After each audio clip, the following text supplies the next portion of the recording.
And also, today, Brad Hazzard went as low as he has gone in a while, and this bloke finds new ways to go low.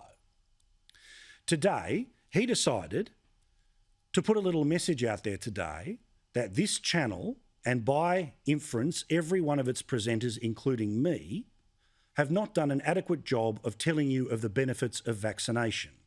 Forgive my language, but that's bullshit, and you know it. Here is the health hazard, taking a little swipe and playing media games. It's a light in my life to think that there is somebody out there from the media who is not only prepared to put the message out there, but get the message to young people about the fact that it's needed. Danica, don't ruin a good... I know Sky's great, but I've got to say, right now, Kiss is doing a lot better job on that. Sarah. Seriously. Now, it's awesome that Kyle got the vaccination. I love the song, and I agree with him. In fact, you know how many complaint letters I get for the advocacy of the vaccine. Here's a little reminder. So here's the deal. You should get vaccinated.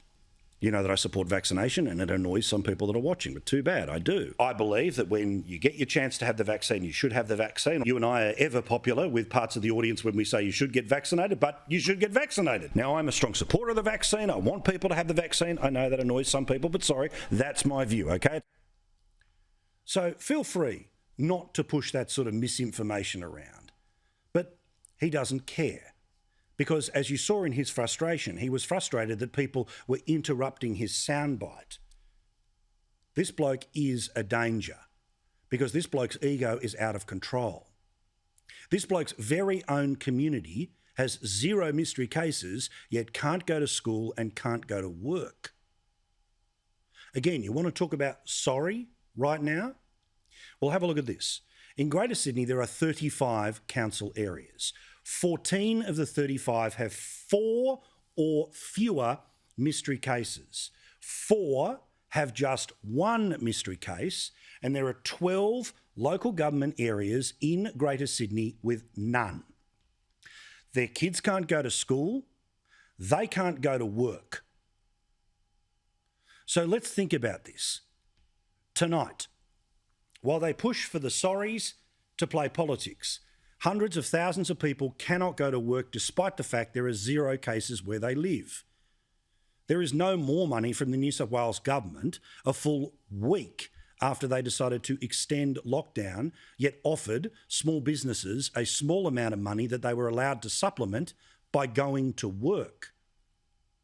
And how is it that press conferences are not dominated every single day by the fact that kids can't go back to school? Not just in Sydney, but in all of Victoria. Not just in Sydney, but all of Victoria and all of South Australia.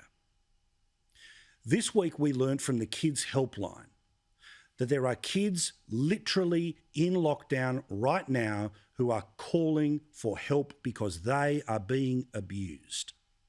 The reason the most vulnerable should go to school is because their teachers, if they see abuse, have to report the abuse. You cannot tell me that after a month in Greater Sydney, 2 weeks, almost 3 in Melbourne, and a week in South Australia, that we still can't work out how to take care of our kids. Because despite what you may hear and read, we are taking care of our vulnerable. Touch wood, there have been no problems in nursing homes this time around. There were very few problems in nursing homes with the exception of those in their hundreds who died in Victoria. So you want to talk about sorry? Look into the mirror and use the power that you have, not to achieve a political goal that you still may or may not achieve next year. Think about the most vulnerable people in your audiences. And think about the people who are just being screwed over, who did nothing wrong. By health officials who literally today, I repeat, took more than 100 people who are not sick from their homes and put them in a facility that they can't leave. It's Wuhan without the welding kit.